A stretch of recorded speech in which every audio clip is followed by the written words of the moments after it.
Happy Valentine's Day. This is the day when we celebrate love, and for most of us, this is the love between two people.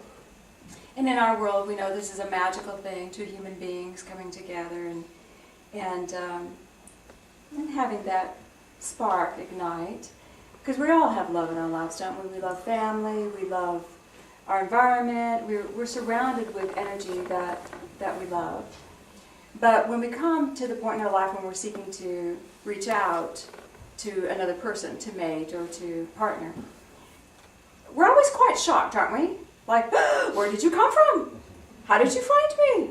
You know, because there's this magical thing that happens. It's like we can expect and accept the love of family and friends.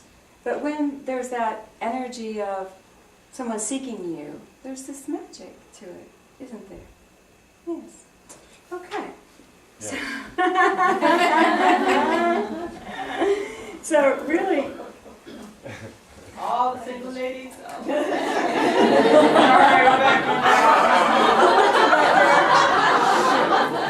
right, here's the thing. Here's the thing, guys. We think it's magic, but it's not, okay? It's vibration. It's all energy.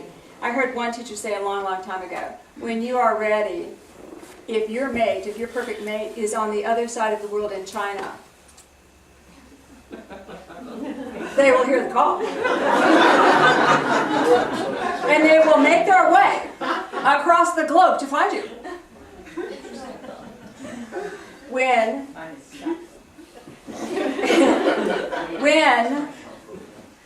you are ready. When you are ready. A lot of us go through the I'm not ready yet. And a lot of young people do this. And some of you in between relationships do it as well. I'm not ready yet. And I'm not ready because I need to play. I need to feed my freedom. And a lot of times when we're coming out of a relationship, that's our first I'm not ready. I need to feed my freedom. I am not ready yet. Another one is I need to work. I'm not ready because I need to get out there and see what I can do in the world. I need to prove myself. I need to know who I am before I'm ready to take on any of this stuff. I need to explore. I need to go out and touch a million trillion things. I need to touch everything before I go into something like that. I'm not ready yet. I need to avoid responsibility. I can barely take care of myself. How in the world am I going to take care of somebody else? I am not ready. No. So, we go through that, we try our hand at everything that we've decided we want to experience. Then we wake up one day and we go, okay, I'm ready. Ready for love. The problem is at that point you have so many walls around you, so many beliefs around you, so many experiences around you that said you're not ready.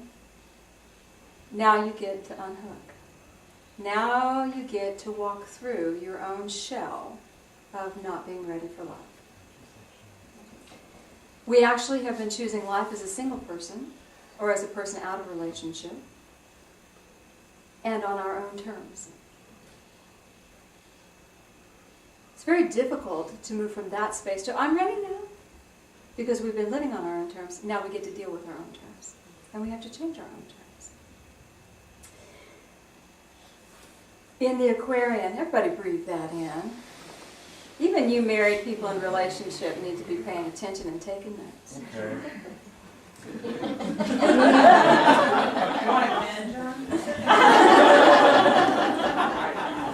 He wants a tape recorder. Pass it a pen and paper. All right, in the Aquarian, y'all know that love is all around us.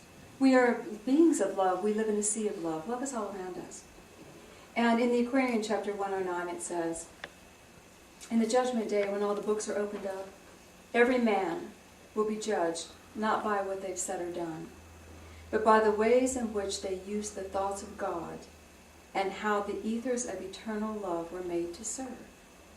What did you create with the love God gave you? Men may make these ethers serve the carnal self or serve the Holy One within. How do we mold the love around us to serve us? How do we handle that energy? You know, we know the love is all around us. God reigns on the just and unjust. We know what that means. God's love is here. It's for whoever can receive. The sun shines for all of us. It's all around us. When we are not ready for love on any level, guess what? We're not ready for love on any level. If you have a whole list of not readies, that list also transfers to all the love in your world. If I am not ready for a relationship, how can I be ready for greater love of God to move through me? Do you see?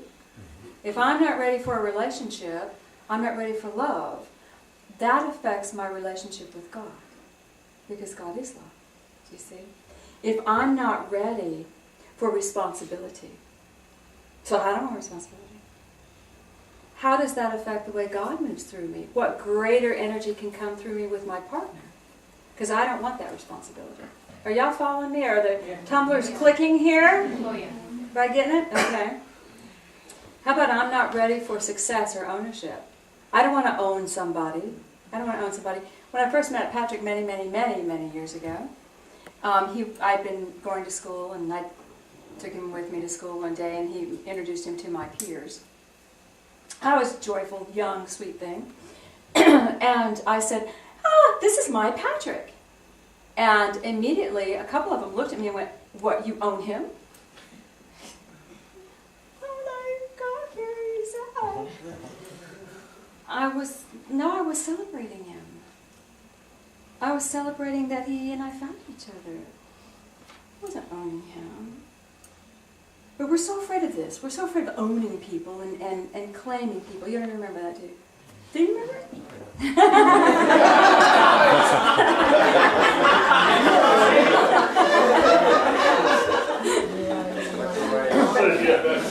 But do you know what I'm saying? So we think that we're going to own somebody, or we think that we're going to start having to be responsible, or we think all of these things that we feel about other people is actually affecting how we relate to God. Because God is love. God is love. Do you see? All right. Think of all the ways that we block or delay love coming into our world. And I know you all don't like to block it, but you certainly like to delay it. And if you're not going to delay a relationship with your human partner, you're going to delay a relationship with God, because we'll do that. I'll take my human partner to here, but God, I'm not ready yet. And what have you just said to your human partner? Not ready yet. Not ready yet. I'll go only so far with my love. We think we can have different levels of receiving love and giving love, but we pretty much do it across the board. Think about the people you see that are very, very generous with their love. How do you feel when you're in their presence? And then when you see them in somebody else's presence, do you see them go, oh, not you, I'm not going to love you? Or do they just cascade their love out? Are they always warm and welcoming, no matter who it is? Because they are love. They are love. I want you to think with me today about delay and not ready. Think about the stops you have in your energy field to love. And why? Why do we do this? I think that a lot of us feel, and we're afraid of this fabulous, wonderful, uncontrollable love of God. Because that is truly what it is. This wonderful, uncontrollable love that moves through us. And we feel it just surging through us, don't we? And it's big and it's grand and it's awesome. And we're afraid. We're afraid that if that love moves through us so deeply, it's going to start telling us what to do.